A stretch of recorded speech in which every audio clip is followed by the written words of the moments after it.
progressives alike almost overnight. Fox, meanwhile, got herself fired, or did she quit, from Michael Bay's mega-hit Transformers franchise shortly after a public feud that coincided perfectly with the Jennifer's Body rollout.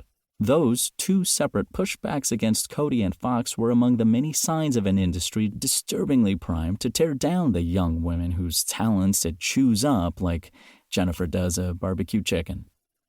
But Hollywood has faced a dramatic reckoning since Jennifer's Body bombed at the box office. In 2017, after the New York Times published allegations of decades of sexual abuse by Harvey Weinstein, women in Hollywood and beyond flooded the internet with their own terrible #MeToo tales.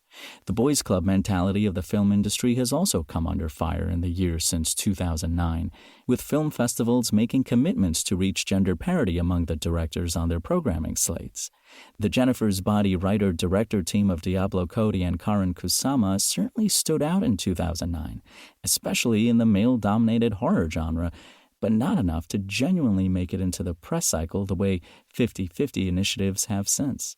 If anything, a female creative team may have still been seen as a liability rather than a mark of progress.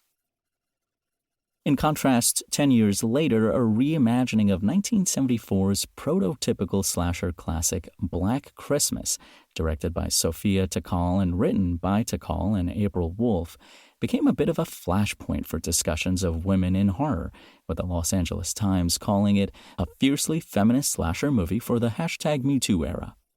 In 2018, a year earlier, Halloween actress Jamie Lee Curtis had linked the latest installment in that franchise to #MeToo as well. As I watched this movement make its way to horror films, I thought back to Jennifer's Body, a story now tapped into the zeitgeist, with one character assaulted but finding agency in her newfound monstrosity, and the other fighting to save someone she loves deeply. Jennifer's Body grounds itself, and its more outrageous moments of supernatural fiction, in recognizable slices of teen life and the horrors of systemic misogyny in a way that gives it staying power. Even further, the ways in which Jennifer's Body was cast aside make its own themes of abuse, victim-blaming, and messy revenge all the more powerful, and still socially relevant, to borrow a phrase from Jennifer herself. Jennifer's Body would kill it if it came out today, I wrote in an article for Vice, unpacking how the film's themes would have been better received in the #MeToo era and how Megan Fox's career had been derailed by Michael Bay. As the 10th anniversary approached, I was one of many culture writers revisiting Jennifer's Body as a #MeToo narrative that came too soon. It was a better late than never backlash to the backlash. But can we really reduce the rise of Jennifer's Body to its 10th anniversary just barely coinciding with #MeToo? Is everyone, as Vox's Constance Grady put it, just now starting to get on its level? To some degree, yes. The massive surge in appreciation has propelled the movie from niche cult object to international conversation starter. The film didn't change. We did. We realized what we'd wanted all along, more stories from women, about women.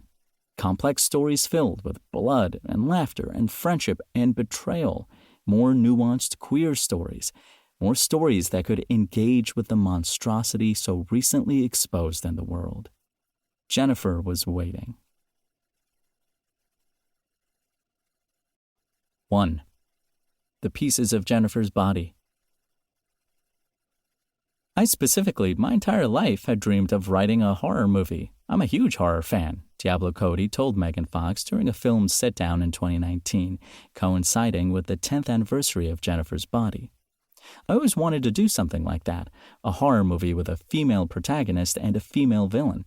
And that was what I wrote, Cody told Vox in 2018. People were enthusiastic about it. Nobody said to me, oh, I don't know, after Juno, maybe you should do another high school comedy, or maybe this is not the right project for you. People were supportive. Cody wrote Jennifer's Body before Juno had even gone into production, she said at TIFF.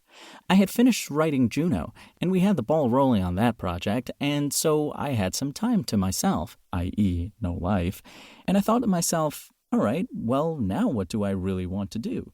What appeals to me? What would I want to see? And immediately